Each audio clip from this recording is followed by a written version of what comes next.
Pledge of Allegiance. I'd like to ask our student board member, Lee, to lead us in a Pledge of Allegiance. Please stand up, put your hand over your heart, and ready, begin. Pledge allegiance to the flag of the United States of America and to the republic for which it stands, one nation, under God, indivisible, with liberty and justice for all.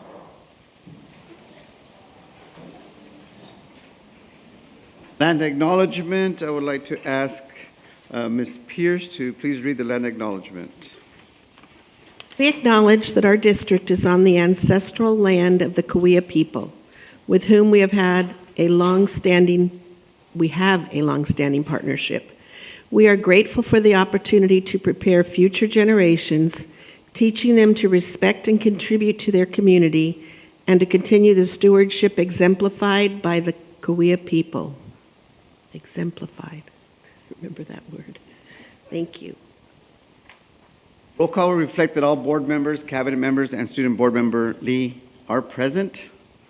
Item 8, approval of minutes. Minutes of the regular meeting of February 17th, 2026.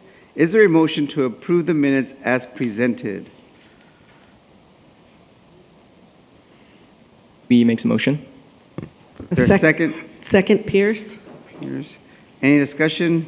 Hearing none. All those in favor say aye. Aye. Any opposed? Any abstention? Abstention. I wasn't here. Good. Motion carries 5 with Lee, with 1 abstention. Item 9, board meeting addenda. Dr. May Vollmer.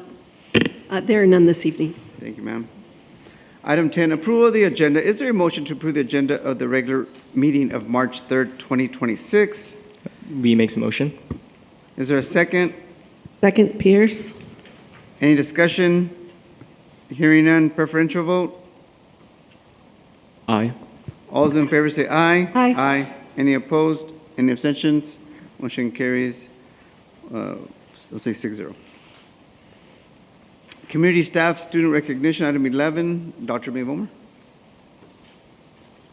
We do not have any this evening. Ma'am. You're welcome. I know, it's a shock. I know. Sorry.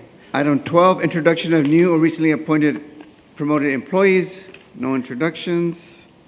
Item 13, board and superintendent comments. We will start with student board member Lee. I would just like to thank you all for being here tonight. It was short and simple.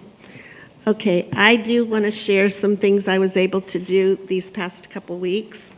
I was excited to go to the adaptive PE day that was held at Shadow Hills High School, and the athletes at Shadow Hills actually help facilitate this program where all 7 middle schools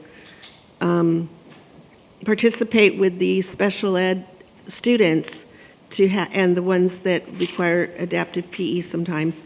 They're based around the track, and they do 25 or 30 activities in rotation stations, and they can take breaks, and they can and all of the athletes were so welcoming and engaging with them. It was fun to walk around. The weather was perfect that day. The students were all color-coded by the T-shirts, so you could tell which middle school they were from. And it's the second or third one I've gone to. Maybe it's only the third one anyway, I think. Yeah, so, and one mentioned, I think it was Amy, the teacher that's kind of in charge of it. She mentioned, hey, you know what, we should get some of the other high schools, thinking of you guys, like to bring out some of their athletes and like all share in it. The Shadow Hills students the athletes could train the others and have help from all different schools to get that perspective. So it was a really good day. Also, I participated with Mr. Alvarez, I believe, for the City of La Quinta 2x2 meeting, and that's simply called like whatever trustee area encompasses which city, then I go to that La Quinta City one, and we meet with the mayor and the city manager and sometimes the city parks person to meet about different things that are being developed in our city area. and what is coming up that will affect schools and our town. And so it's always a good thing to discuss different things that we might share, whether it be like Colonel Mitchell Page soccer fields or different things like that. So it's a time that we can share and get their feedback. The other thing that was nice to do was I went to the AVID Showcase event, which AVID's at so many of our schools, and we hosted it for school districts, teachers that could come from, and AVID managers or district managers. They came from Minnesota, New York, Arizona, just all, and Northern California, Southern California, all over. We had people, they came to our district office for 3 days, and part of the one I participated in, we took a bus over to Dr. Carry-On and saw them in action. We visited classrooms and could see the kids there engaging in the AVID skills, and then we rode over to La Quinta High School and did the same. So it was just a way to showcase our use of AVID in our school district, and it was a good way to brag about some of the good things that are happening. I stopped by Jefferson Middle School the other day because all the middle schools, I believe, are going to have some type of motivational speaker that the principals were allowed to come up with a speaker that they've heard or seen that might be good to bring for their staff, and each grade level would attend a session. So I was able to see Coach Al. He comes from up by Sacramento, and he did motivational talks for 6th grade, 7th, and I watched the 8th grade one, and the kids engaged with the message he had to make about basically mindset and changing no matter what your situation is that you're from, but that if you have goals for yourself and can think positively, then you can make changes that will help your life change focus. So that was good. And then was that Saturday, Tech and Tiaras? That was really good. The name got me. So it's basically saying, hey, young girls, from 4th through 8th grade, I believe, you can be engineers, you can be mathematicians, you can do this type of all the STEAM and STEM things. And so they had a whole day of that and activities anywhere from programming the drones or playing with the drones and programming Lego tractors, or they had a presentation from Nicole Tadros at Aziz Farms that we have a partnership with for all the product for our schools, lunches and stuff. She came and did a presentation about how they use technology in agriculture, and they're just a small farm, and imagine the possibilities for that. So that was really good, and the girls were having a good time. And then the last thing I attended with Mr. Duran, was it last night only? I think so. The Native American District Advisory Committee with the parents, and sometimes students come, and the people from our state and federal projects, and it goes over their budget, how they're spending it to help the Native American students. For instance, 113 students are signed up to be a part of it and do the activities with them and get benefits from it.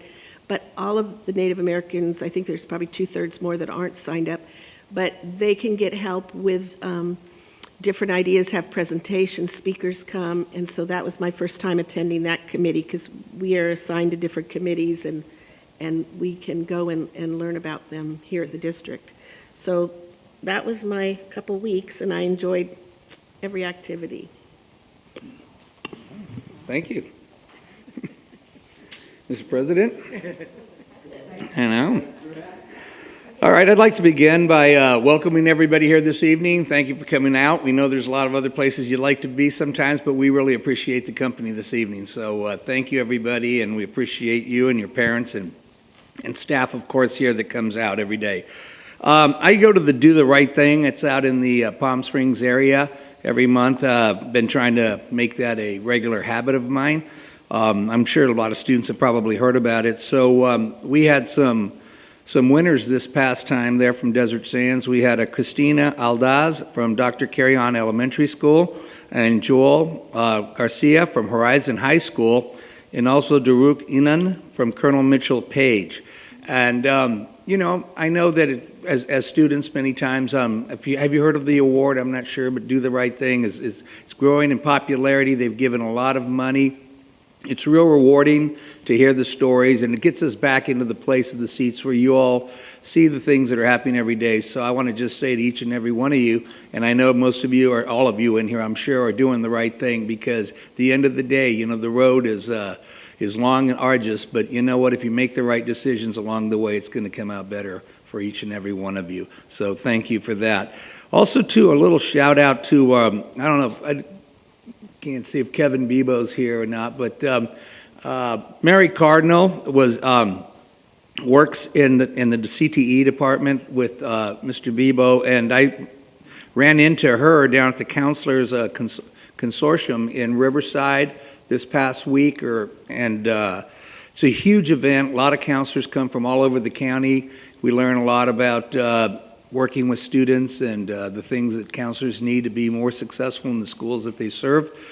What was amazing was the shout out goes to Kevin Bebo, who put Mary Cardinal in charge, and she actually got the guest speaker. She selected him. She's on the committee there, and she selected the guest speaker. And I thought that was really incredible, because I've been attending the event for quite some time, and the speaker was absolutely excellent. I can't remember right now. It's kind of like a good movie. Like, what was the name of that? Oh, I can't remember. But it was. He spoke a lot about the struggles that a lot of times that he had as a young student, and how it moved up, and he turned his talking into basically his ability to become a writer, and then from a writer to become an articulate speaker. So he goes about the country sharing his message, and in a nutshell, he takes a lemon on stage and makes lemonade. And I think a lot of times in life, if you think you get a lemon, right, well, you know what, with a couple other ingredients, you can turn a sour situation sweet. So anyway, those were that, and of course I did attend the meeting the other night with my colleague here. Thank you, everybody, for coming this evening. That concludes me. Well, I just want to acknowledge that it's good to see Aztecs in the house. Yeah. And Sareet, it's always great to see you. I see you back there. But anyway, I think it's awesome for you guys to be here to support Ethan. So, and look forward to the report. Anyway, I didn't do anything for the past 2 weeks. I was not well. I was sick. So I feel like really inadequate right now because of everything that Trish did. Anyway, it's great for you guys to be here. Thanks. Dr. Watson? Thank you. My calendar was not as busy as Trustee Pierce either, but it's not true. Actually, Ms. Porras and I did meet along with Dr. May Volmar and Dr. Wood. We had a 2x2 meeting with COD and their president and Trustee Meyer, and I want to thank them for taking the time and having the open dialogue with our district. And continuing the momentum of that conversation, fixing any of the kinks that we're having on our end and they're having on their end will only benefit our students. So I appreciate them for taking that time.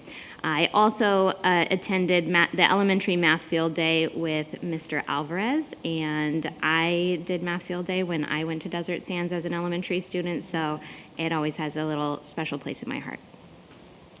Thank you. Ditto to some of the comments already made. So this is a long stretch between now and spring break, so let's just focus on what we got to be doing instructionally in the classroom and supporting those that are in those moments of inspiration in academics. So we'll go on from there. Dr. Mulver?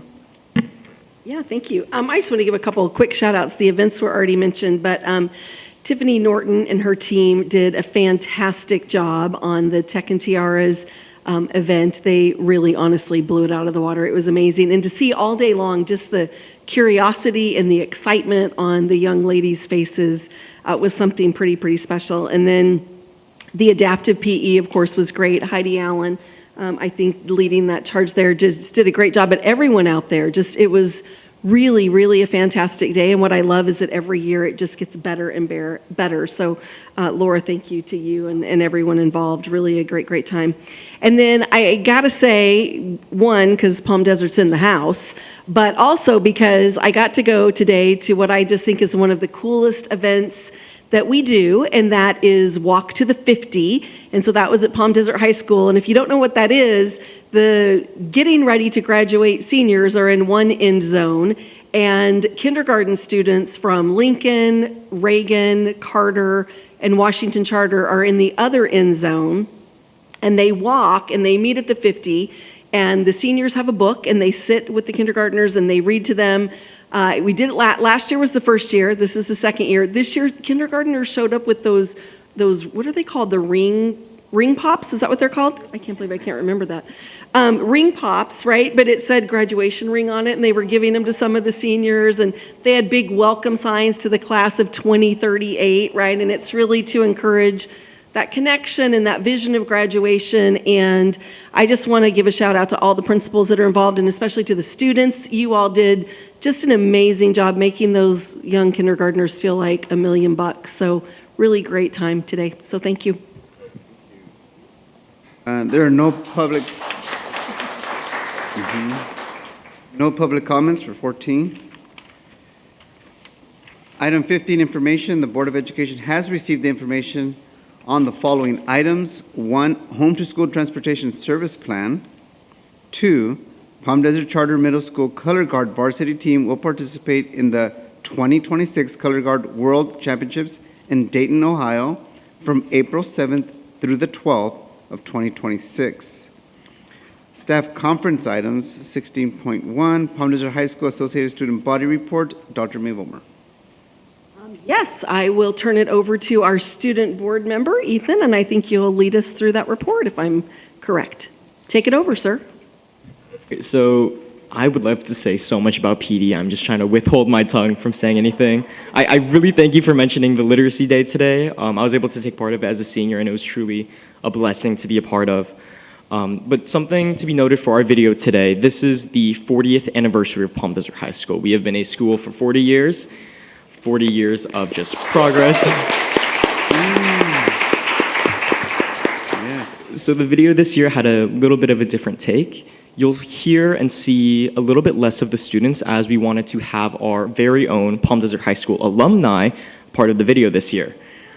But just because you see our alumni as the actors, that still doesn't mean the script, the videos, the editing, it was all made by the students. Shout out to Mr. Grandmain, who is the teacher of our CTE Film and Broadcasting program. His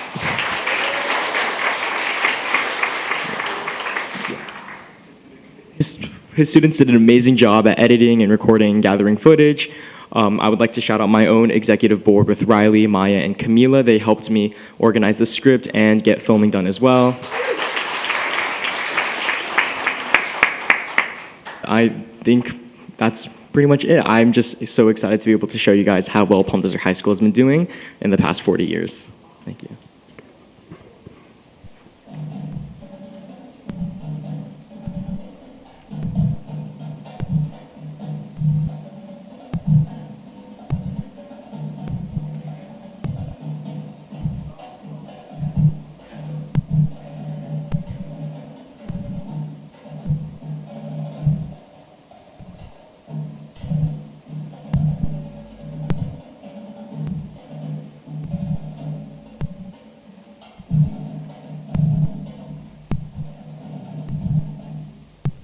Good morning, Aztecs. Today you're going to be sitting for the AP Aztec History exam. First, let's make sure that your cell phones are turned off and put away. This exam covers 40 years of achievement, excellence, and spirit. You have to remember exactly 4 decades of what makes Palm Desert High School the school in this valley. You may begin your Aztec History exam now. Question 1. Analyze how AP Capstone prepares students for college-level research, writing, and real-world problem solving. Through AP Capstone, students don't just memorize history, they make it. They research, collaborate, present, and defend ideas like true scholars. And like history itself, Capstone builds better thinkers, the kind of thinkers that Palm Desert High School has produced for 40 years. Short answer. Explain how office hours strengthen academic and emotional well-being. Office hours means every student has access to tutoring, college guidance, mental wellness, or just a safe place to recharge. And whether it's confidence health or confidence building, teachers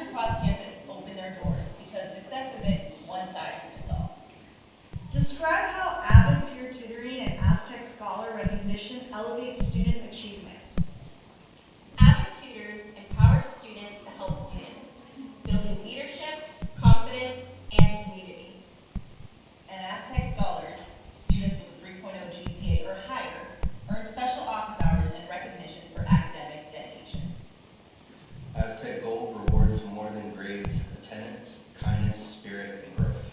And students can spend their points at the Aztec Gold store. Positive choices turn into good rewards. Explain how school spirit builds unity. Spirit weeks, rallies, class competitions, every class competes, like houses in Harry Potter, building pride and belonging. From CIF football to student signings, athletics teaches student discipline and teamwork, as well as Aztec pride. Whether it's on the stage, the track, or the field, Aztecs perform with heart. Analyze how Palm Desert High School fosters a safe, inclusive campus. Through Literacy Day, seniors read to kindergartners, passing on knowledge, compassion, and joy. And Future Freshman Day welcomes incoming students with tours, games, and leadership-led celebrations. The Winter Festival unites our entire community, from local performers, vendors, culture, and clubs. Explain how CTE programs prepare students for the future. From biomedical field trips to engineering, dance, theater, film, choir, and beyond, students explore real careers before graduation. Dance and theater showcase creativity. Film and yearbook tell our story. And engineering and biomed that shape tomorrow's innovators. Explain how inclusion strengthens a school community. Our students lead, restock the student store, and participate in leadership classes because every student belongs. Support isn't separate, it's woven into everything we do. Multiple choice. How many clubs are active at PHS? And there are 67 clubs on campus.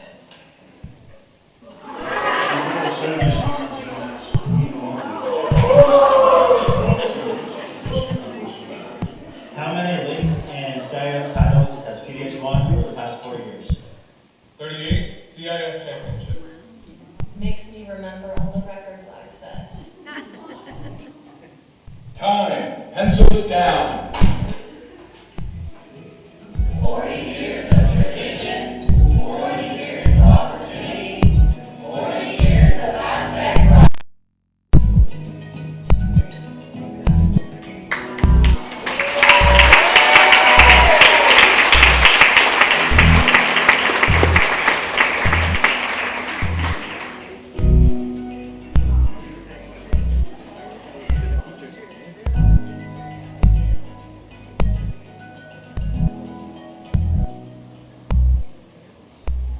So thank you for sharing that. You want to go on? Yeah, so we wanted to do an AP exam style format for the video showcasing like how well Palm Desert has done in the past 40 years. And in case it wasn't fully clear, all the again, all the teachers and faculty members speaking were all alumni that PDHS proudly employs and has on campus. It's just a huge focus on celebrating the progress and growth we've had while still honoring the past and where we came from. Thank you, guys. Thank you. Go ahead. We do have a plaque we'd like to present at this time. Yeah, I want to echo. Great job. That was amazing. I think my favorite part, though, was hearing all your voices when you saw the high school pictures of all of them. I'm not going to tell you what year I graduated from high school, but I wouldn't have been able to go to Palm Desert High School because it wouldn't have been built yet. We do have a plaque for you, and I just want to say, and I think I definitely have confidence that I speak for the board when I say this, that you have been so engaged during your term of service in a wonderful way. Everyone up here values student voice so much, and we really believe that what we're doing, we're creating for you, and you should have a voice in that as students. You should be able to help shape your educational experience, and we want you to be able to do that. And it's so important to us. So to have you up here really engaged, asking questions, I think it's probably the first time that Dr. Wood had to email a student board member and give them a report, which I thought was fantastic.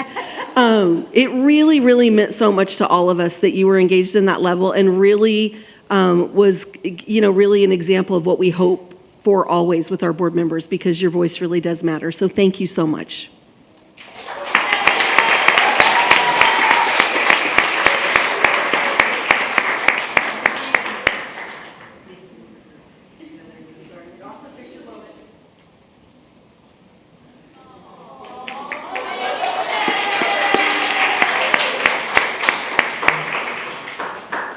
Okay. Okay, thank you. Going on to item 16.2. Yeah, you want to go ahead? Trish, you want to do any comments for that? Wait, Trish? do I have a comment about? The presentation? You want to share anything? Oh, when you're coming back down this way, okay, all right. Yes, I mean, I just told him, I love that format and not even realizing that Palm Desert was 40 years old and using the teachers. Are those all the alumni that teach there? There are more, because I've gone into some classrooms with some young teachers and they said, oh yeah, I went here too, and so I know there must be. I love that. I've gone to Indio High and the same thing. They come back and teach at their old high school. But it was really a great way to just get a lot of information out and hear it right from the horse's mouth and the teacher's mouth. And anyway, it was very enjoyable. Thank you. No, it was an excellent presentation. I really enjoyed it. I liked the snippets in the corner, and I too couldn't have gone to school there, because if I told you the year I graduated, it was all just on this side of the valley. But nonetheless, I love the creativity of it. I love the championships and the commitment to excellence that the school has always attained throughout its inception. Without a doubt, Palm Desert has always been a leader in the community, and especially from the classroom to the field of competition. So congratulations to each and every one of you. You are all champions in my book, and thank you for coming out this evening. Yeah, I thought it was excellent. I was more interested in seeing the little pictures of the graduates, so that was so great. And I totally forgot, Sarit, that you were a graduate from Palm Desert. So how cool is that? That's just like I can't even think of her name. Indio High School principal Monica. She went to Indio High School as well. So, and I'm not ashamed to say I graduated in '75 from Indio High. So I'm good with it. Anyway, but Palm Desert was not even in existence when I went there. So, but anyway, you guys are amazing, and it's so great to have you out. And you guys did an excellent job on that video and the presentation. Thank you. Agreed. I think you guys did a great job. I'm not as old as all of them, and I actually did go to Palm Desert High School. Thank you very much. Woo! Go Aztecs! I want to thank you guys for all being here. Palm Desert, you guys are really showing up this year, and it makes our job so much more enjoyable to put a face to all the decisions that we're making. So the staff that's here, the students that are here, thank you for representing your school. I want to say thank you to Ethan, and I did tell him when I came out here that I had a long talk with Mrs. Seg, telling her how amazing everything that Dr. Mae Volmer said is exactly what I said to her. You have been awesome, you are engaging, and it is very pleasant to see. Your teachers and your parents are doing a great job. At the end of every graduation speech that I give, I always say, do me a favor and make us proud. And I know that no matter where you end up, you're going to make us proud at Desert Sands.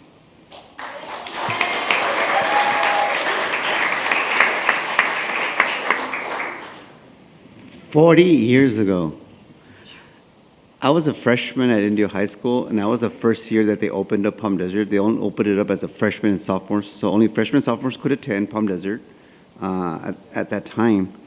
And there was people who were talking about, oh, what school are you going to go to? I said, well, Indio, because I lived right across the street. But that is a great concept you guys did when you guys added the pictures from staff members who happen to have different hairstyles, who didn't come with full-on beards. It was just amazing to bring us back in time to see the styles that were in at the moment back then. You see that hair the principal had? Yeah. So it was pretty cool to do that. I haven't seen that done yet here during presentation, so you guys are doing a great job with raising that bar for the other schools. So let's see if they can keep up with Palm Desert. But thank you all for being here. I know it's taking time away from your family. So at this point, if it'd be a good time for you guys if you want to go home and celebrate You're more than welcome to. And thank you to our admin team for supporting and being here.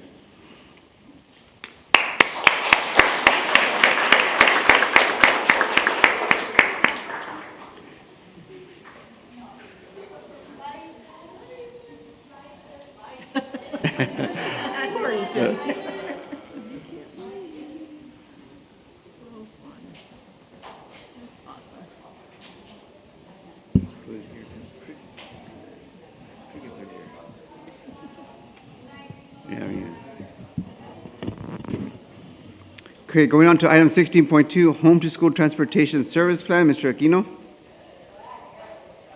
Good evening, Board President, members of the Board, Cabinet, Superintendent. I'd like to introduce to you Polo Del Toro. He's our Director of Transportation. He's been here since, as of last year, with over 30 years of experience in the transportation industry. Just to introduce something real quick, just want to read, as part of our annual commitment to state requirements under Education Code 39800.1, we are presenting our updated draft transportation plan for the upcoming school year. We have placed it in the informational section of the board agenda.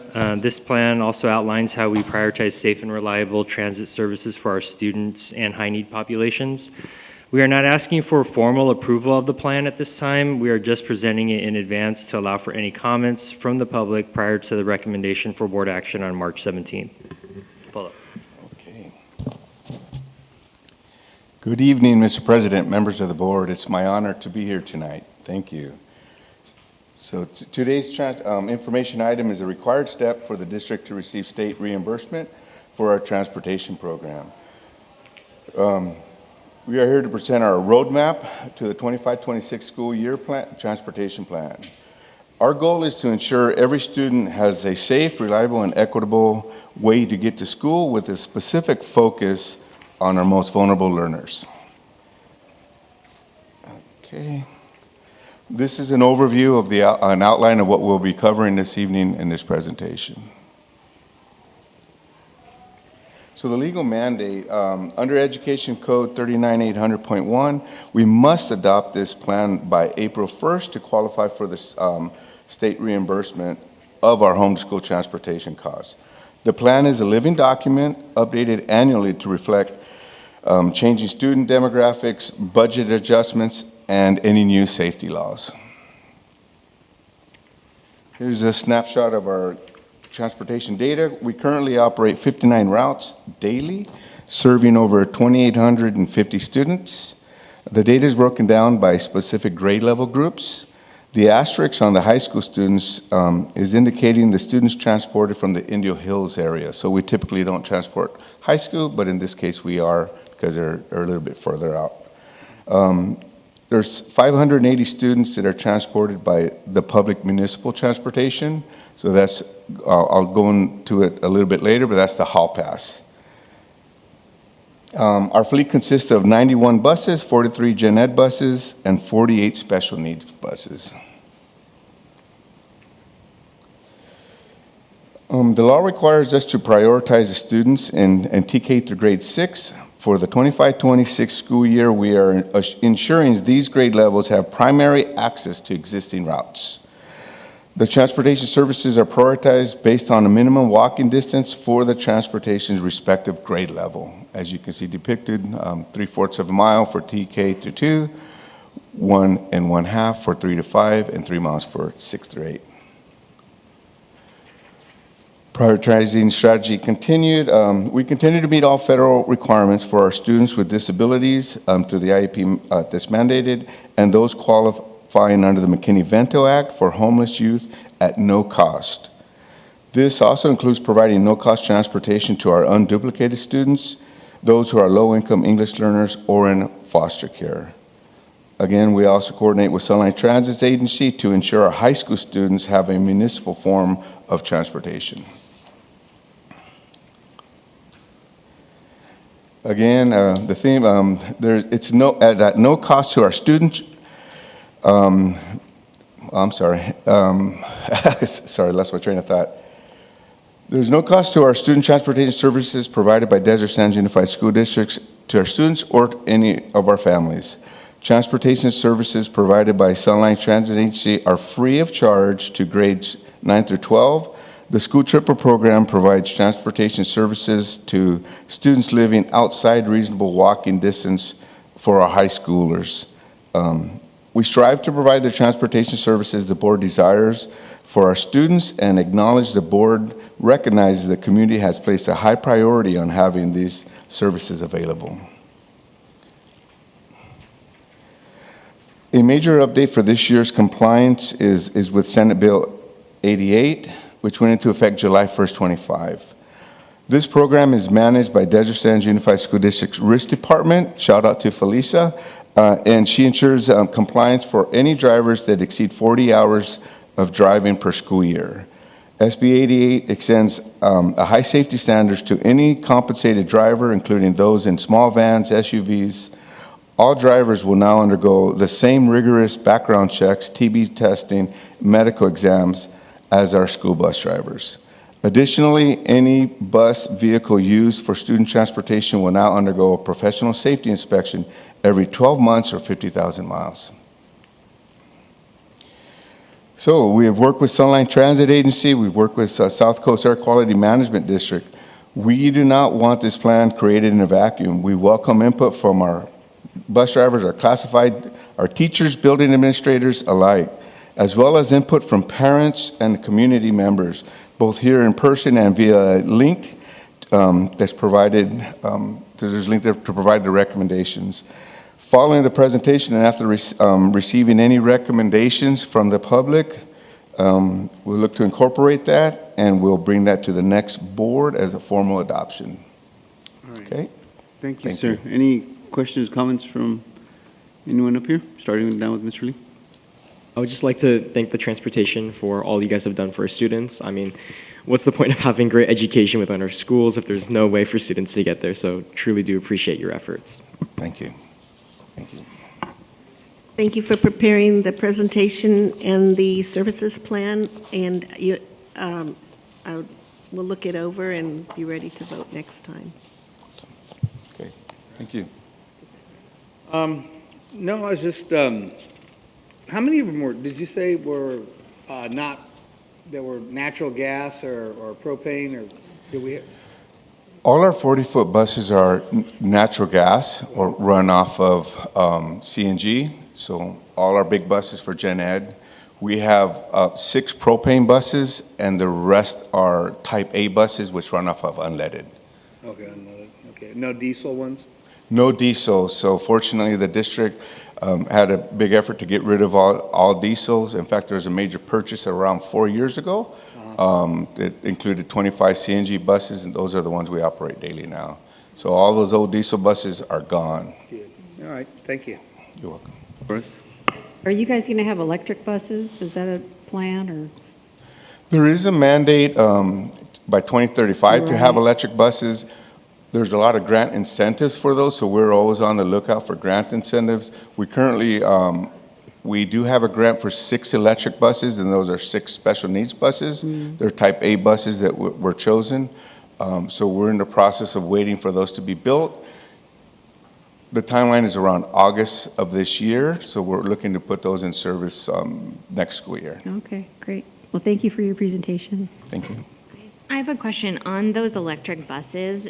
Does our the site, well, not even that, but the size of our district, is it capable for them to run their entire route without being charged?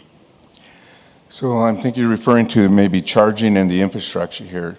So with the Type A buses, they do come back to the transportation area. So it makes them conducive to electric buses because they dwell here for 5 hours in between routes. So you get a chance to opportune charge those in between the routes. With a 30 kilowatt charger, you're able to charge it overnight. Say you use 40% during the morning, you get some charge back before it goes out, and then you charge it again at night. So they'll be mainly charged at night and some opportune charge during the day.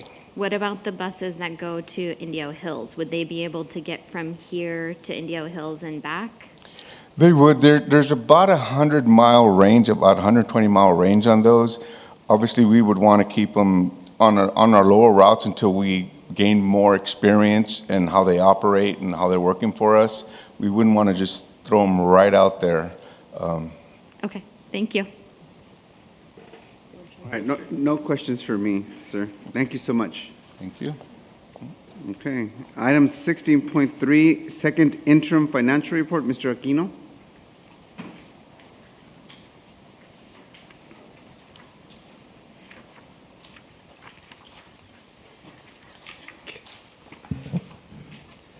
Good evening, Mr. President, members of the board, Superintendent May Ballmer, members of cabinet.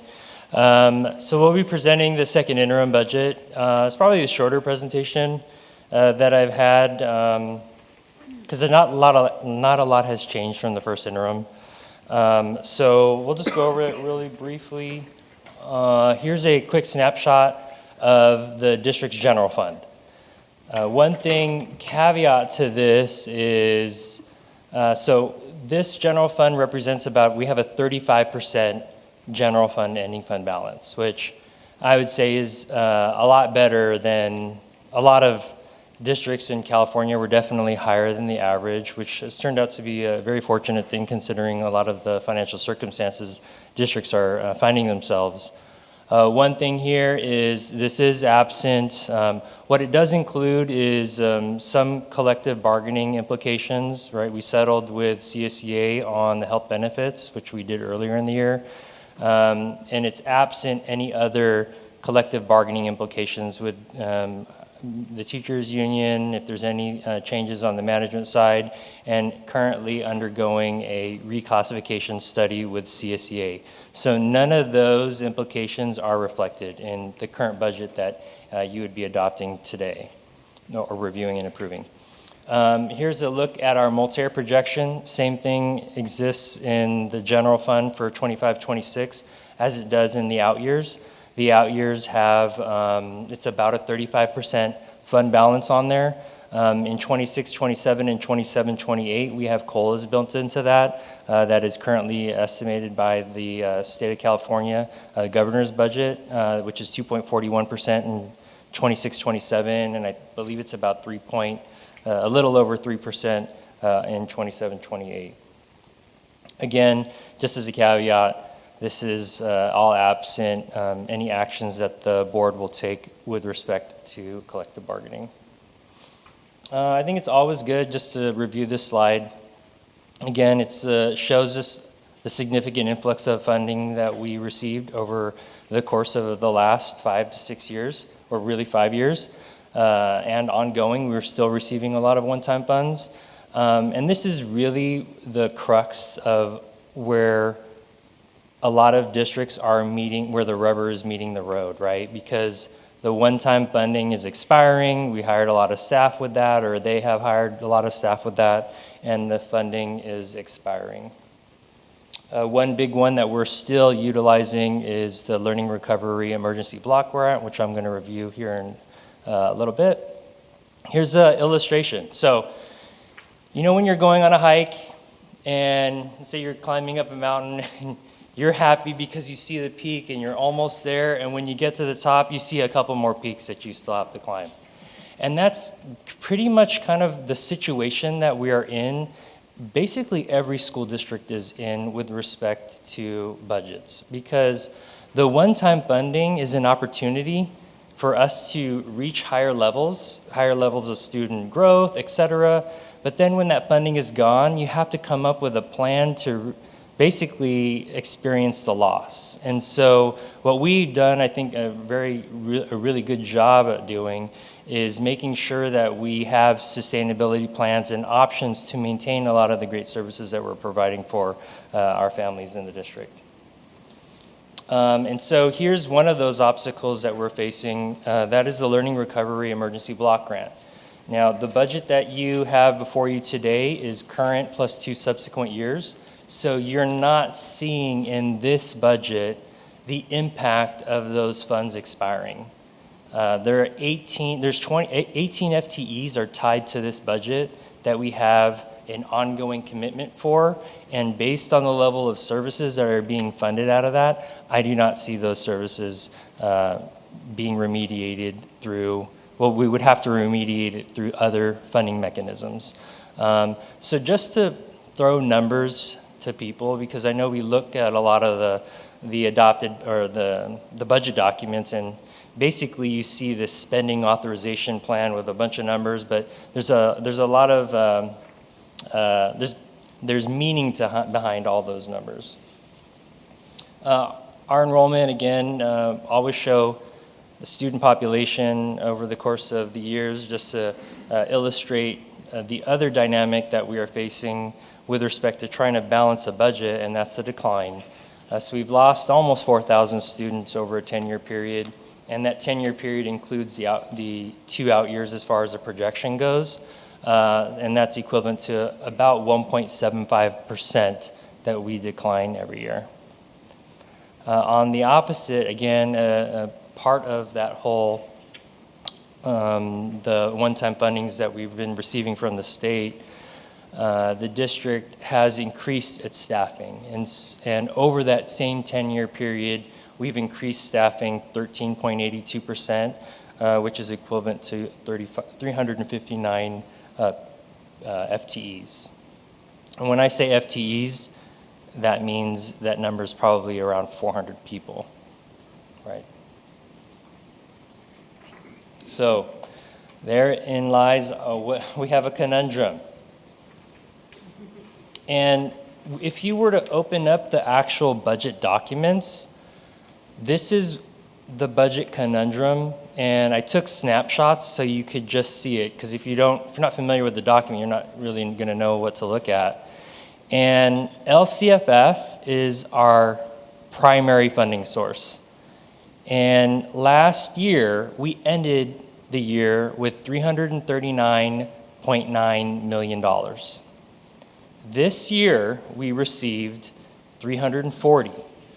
We know we are going to receive 340. There is nothing on this earth that is going to change that number for us, because that number is not based on the decline this year. It's based on all the students that we had in previous years, because the state gives us the benefit of the doubt and says, all right, we understand that all districts are facing a decline, so we're going to give you a level of reprieve for that. If you look on the bottom number of 25-26, you see a progression. We estimated $341 million. Then we estimated that again in $341 million. And then we're now making that change to $340 million, and that is because our unduplicated pupil count dropped by 1% this year. And so outside of the amount of students that we have, what we do get funded on a current year basis is how many students that you have that are students at risk, or I forget the new, at Promise, thank you, at Promise. And so that number dropped, and so did our funding drop, just a tad. Again, so here's part of that whole conundrum. In 24-25, we had $339 million. When you communicate, when everyone hears the COLA, we kind of believe that that COLA is going to generate a change in revenue stream or change in revenue amount that would ultimately translate in either new programs, et cetera. So if you were just to do simple math and take what we received last year at $339 million and say we're going to get 2.3% more of an increase, that would calculate at $347 million. We know that that's not happening this year. What we are getting this year is $340 million, because that is net of declining enrollment, that is net of the unduplicated pupil count. And so that change, fortunately, was a positive change for us, but we received a $1.37 million increase this year, which is also referred to as what is your effective COLA? What is the actual amount that you got from the previous year relative to this year? And that is a percentage of 0.41%. So I know when it comes to conversations about budget, we refer to percentages because it's an easy way for us to grasp and understand concepts when it comes to the funding. But from a financial business side, we're looking at the dollars. Show me the money. It's not about the percentages. I want to know what we're actually getting.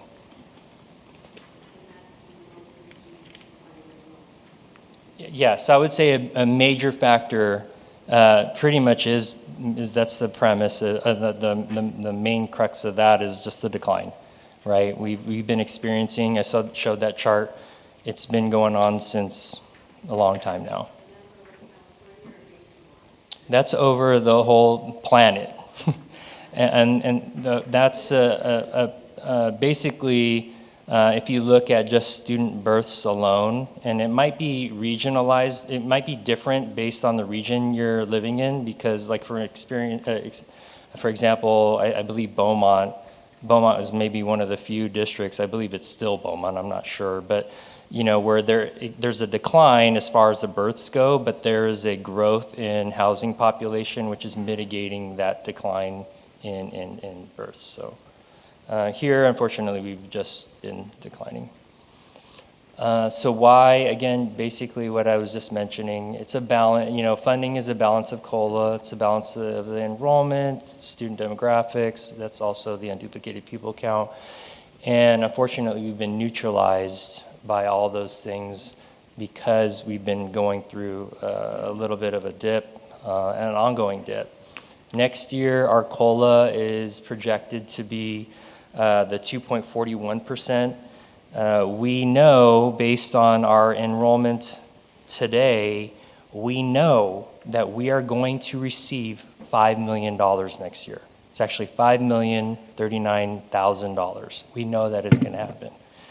And that, with respect to the COLA, again, assuming the enrollment, the demographics, assuming that our unduplicated pupil count still stays consistent with what we have come to know it, that is equivalent to a 1.48% effective COLA.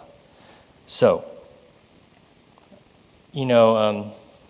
Dave Gustafson, who's sitting in the audience, we did a presentation to the principals, secondary principals, to explain to them, just so they could understand what the budget situation is. And this is a perfect example of the situation we're in right now, is this runway. And Dave characterized it really well when he was describing other districts and the situations that they're in, is that right now we're preparing to take off. And so the actions that we're going to take is going to shape basically the landscape of how we're funding education. There are a lot of districts, and probably heard of a lot of them on the news, they're now, they have a helicopter pad. They have to take off now, and they're making actions to do it. We have created a situation through the board's due diligence, cabinet's hard work, and a lot of other members who are also in this audience, where we've created this nice runway for us to effectively plan over multiple years. That's it. Any questions?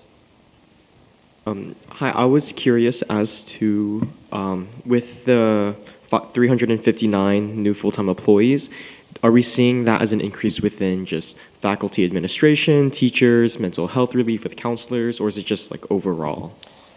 It's a really good question. And so it's a combination of a lot of things. Some of the things through COVID prompted us to look at things that we had to do differently. We've hired a lot of mental health therapists, a lot of paraeducators, counselors. We placed security, elementary security agents basically on every campus. So it is a variety of positions associated with additional funding that we've received, and also those funds that we received, that about $181 million previously, we had to address specific needs. So mental health counselors, that's where a lot of that was coming from. And so we had to tie specific objectives to meet those needs, and that's where a lot of the staffing came from. Thank you. And then just one more question. Do you know at what grade level or like schools we're seeing the greatest decline, from like kindergarten, elementary, middle school to high school?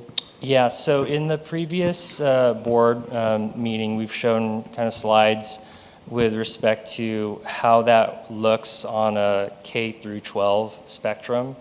And basically what you would see if I were to put that in front of you right now is you'll see that your incoming kindergartners and your outgoing 12th graders, there is a difference there. And that number, it's basically a climbing ladder, right? So when you graduate, the incoming kindergarten class is significantly lower than the outgoing 12th grade class.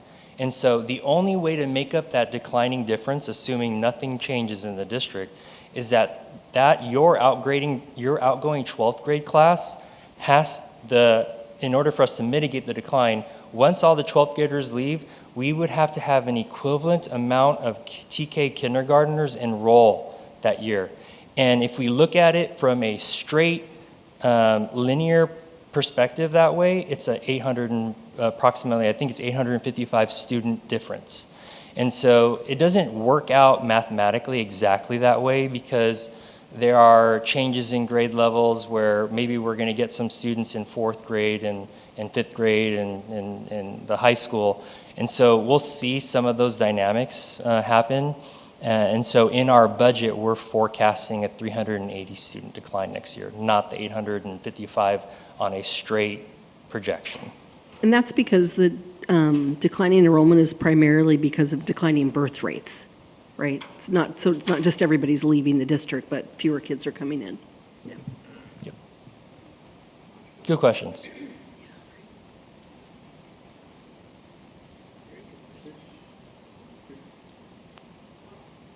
I want to thank you for always explaining it and all your little hikes and pictures and stuff to make it easy to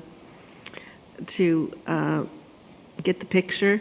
I was trying to give some pointers, not that I can, but to Ethan about, what it means, like if you come up with a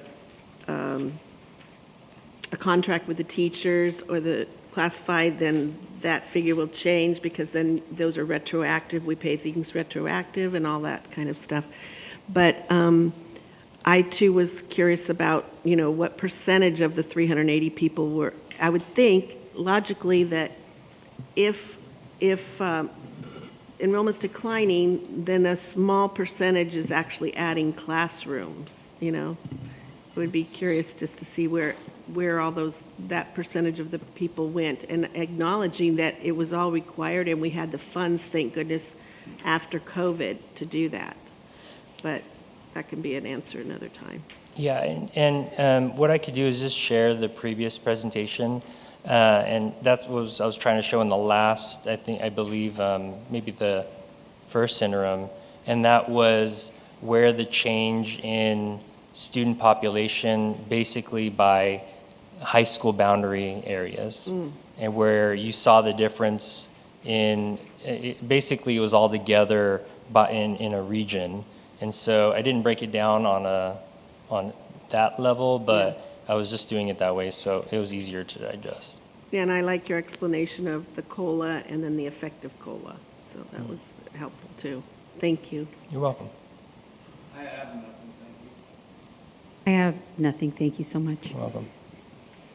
I wish that I had a really difficult question for you, but I don't. I know. Unfortunately, I get it. But I do want to say that I appreciate you and I respect your input. I know that you are one of the main reasons that we can make fiscally responsible decisions. And I've said it before and I'll say it all the time. I don't want us to make an incorrect decision that leads us off of not this runway, but a cliff. And our name is associated with people losing their jobs. So thank you. Welcome.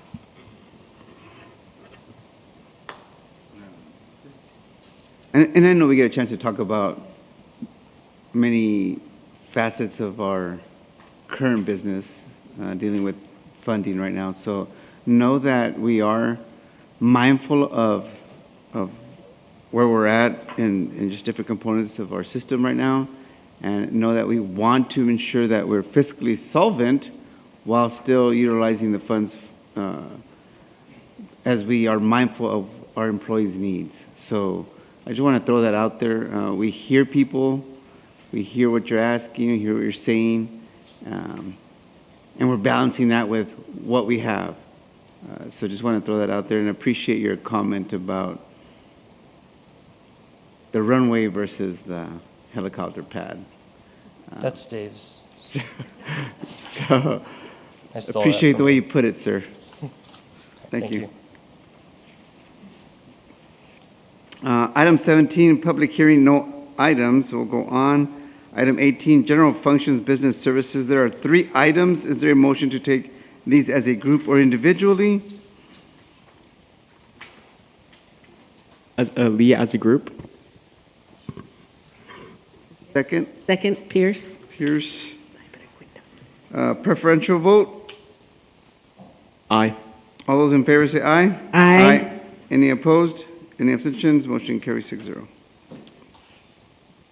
Item 19, general functions, educational services. There are 16 items. Is there a motion to take these as a group or individually? Lee makes a motion to take them as a group. Second, Porras. Thank you. Hearing none, preferential vote? Aye.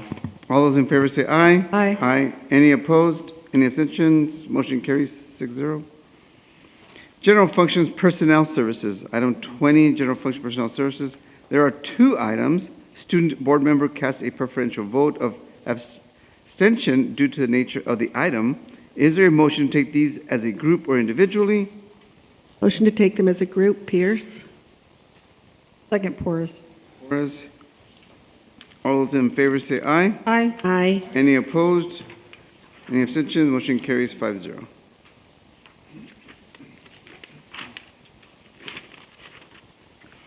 Item 21, general function student support services. There are 9 items. Is there a motion to take these as a group or individually? Lee makes a motion to take them as a group. Second, Porras. Preferential vote? Aye. All those in favor say aye. Aye. Aye. Any opposed? Any abstentions? Motion carries 6-0. Item 22, general function superintendent. There are 6 items. Item 21.1, 22.1 through 20.6. California School Board Association Delegate Assembly Election. Is there a motion? I make a motion to take 22.1 separately, please. Got it. 22.1 separately. Okay. Item 22.2, we'll do that. So let's just take No, we'll just do one 21.1 first. separate. So Go I ahead, make a Ms. motion that we cast our vote for the CSBA Delegate Assembly for the following individuals: Heidi Matthews Dodd, Cynthia Navarro, Stephen Schwartz, Ben Johnson, Linda Porras, and Melissa Williamson. I second, Pierce. Okay. All those in favor? Aye. Aye. Any abstentions? None. Motion carries 5-0. Okay. Item 22.2 is a resolution, therefore needing a roll call vote. Is there a motion to approve item 22.2, resolution number 12//2025-2026, remuneration of the board? Is there a motion? I make a motion, Pierce.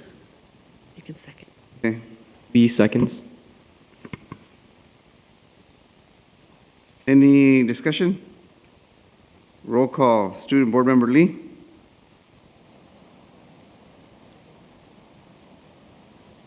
I make a motion.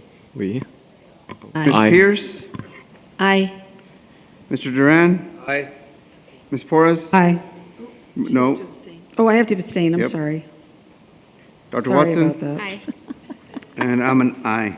Motion carries 5-0. Sorry, guys. Is there a motion to take items 22.3 through 22.6 as a group or individually? Lee makes a motion to take them as a group. Second, Pierce. Preferential vote? Aye. All those in favor say aye. Aye. No opposed, any abstentions? Motion carries 6-0. And student, item 23, consent items, student matters, Dr. May Volmer. Yes. Tonight in closed session, the board took action on expulsion case 25/26-18 on a motion made by trustee Dr. Watson and seconded by trustee Duran. The motion carried 5-0 with the board accepting the recommendation of the hearing panel. On expulsion case 25/26-21, on a motion made by trustee Duran, seconded by trustee Porras, the motion carried 5-0 with the board modifying the decision to be a suspended expulsion. On expulsion case 25/26-23, on a motion made by trustee Dr. Watson and seconded by trustee Porras, the motion carried 5-0 with the board accepting the recommendation of the hearing panel. Item 24, consent items, business services. There are 7 items. Is there a motion to take these as a group or individually? Approval, Duran. Second, Pierce. Preferential vote? Yes, any discussion? I do. On the donations there, again, we want to call out for our community members who go far and beyond their commitment to our schools. 4 Shay J Foundations giving $2,136 to the Oliphant Elementary School for instructional needs, and I just want to give them a kudos for that, and thank you very much. Any others? Hearing none, preferential vote? Aye. All those in favor say aye. Aye. Aye. Any opposed? Any abstentions? Motion carries 6-0. Item 25, consent items, educational services. There are 8 items. Is there a motion to take these as a group or individually? I make a motion to take them as a group. Lee. Second, Pierce. Pierce. Any discussion? Hearing none, preferential vote? Aye. All those in favor say aye. Aye. Aye. Any opposed? Any abstentions? Motion carries 6-0. Item 26, consent items, personnel services, no items. Item 27, consent items, student support services. There is 1 item. Is there a motion? I make a motion, Lee. Second. Second, Porras. Any discussion? Hearing none, preferential vote? Aye. All those in favor say aye. Aye. Aye. Any opposed? Any abstentions? Motion carries 6-0. Item 28, consent items, superintendent, no items. Item 29, personnel actions, certificated. Dr. Hyde, do we have any retirements? Yes, President Alvarez, we actually have 3 retirements in our certificated ranks. These individuals have 52.5 combined years of service to the district, and I'll read them as follows. First is Ralph Duvall, who's a teacher at Carter Elementary School. He's retiring after 13 years of service. We have Joanne Monicello Prawl, who is retiring from La Quinta High School after 37 years of service to the district. And last but certainly not least is Robert Rymack, special education teacher, retiring after 2.5 years of service to the district. Just want to send kudos to every single one of these individuals and thank them for their service and altruistic help for students over the years. Wish them the best of luck in the future. Thank you, sir. The student board member cast a preferential vote of abstention due to the nature of the item. Is there a motion to take these as a group or individually? Motion as a group? Is there a second? There's only one. Second, Yeah. And Porras was second? Yes. Okay, thank you, ma'am. Any discussion? Congratulations for making it to the finish line. Enjoy your retirement. Okay, all those in favor say aye. Aye. Any opposed? Any abstentions? Motion carries 5-0. Item 30, personnel actions, classified. Dr. Hyde, any retirements? None? Thank you, sir. Student board member cast a preferential vote of abstention due to the nature of the item. Can I get a motion? Motion, Porras. Second, Watson. Any discussion? Hearing none, all those in favor say aye. Aye. Aye. Any opposed? Any abstentions? Motion carries 5-0. Item 31, call out of closed session action items. Dr. Mayhomer. Yes. Tonight in closed section, the board took action to issue a notice of non-reelection to 1 probationary certificated employee, number 264329, pursuant to Education Code Section 44929.21b, effective at the end of the 2025-2026 school year, and directed the superintendent or designee to send out appropriate legal notices. On a motion made by Trustee Duran and seconded by Trustee Porras, the roll call vote was unanimous of 5-0. Also tonight in closed session, the board took action regarding a notice to certificated administrative employee 168566 that they would be released from their administrative position and reassigned pursuant to Ed Code Section 44951, effective the end of the 25-26 school year. On a motion by Trustee Dr. Watson, seconded by Trustee Porras, the roll call vote was as follows, with yes votes from Trustee Alvarez and Duran, no votes from Trustees Dr. Watson and Porras, and an abstention by Trustee Pierce, with the motion not passing. Also tonight in closed session, the board took action to issue a notice to certificated administrative employee 293916 that they should be released from their administrative position and reassigned pursuant to Ed Code Section 44951, effective the end of the 25-26 school year, and directed the superintendent or designee to send out appropriate legal notices. It was passed on a motion made by Trustee Dr. Watson with a second by Trustee Porras, with the roll call vote being unanimous of 5-0. Suggestions for future agendas, items that receive at least 3 votes. Student Board Member Lee.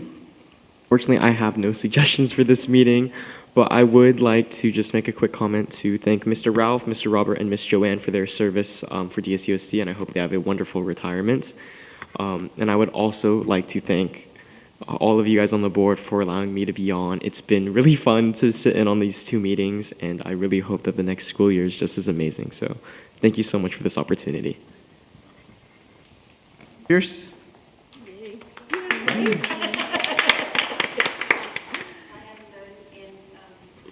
I've enjoyed, I always enjoy sitting by the school board members here, and sometimes we get caught talking and explaining, and then we go like, oh no, we have to do something, but it's all good.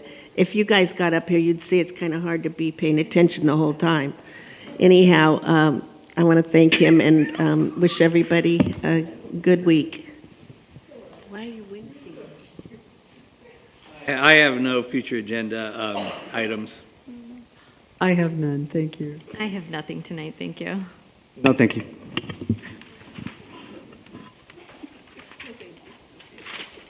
Item 33, announcements. The next regular scheduled meeting of the Board of Education will be March 17th, 2026 in the District Education Boardroom, 47-950 Dune Palms Road, La Quinta, California.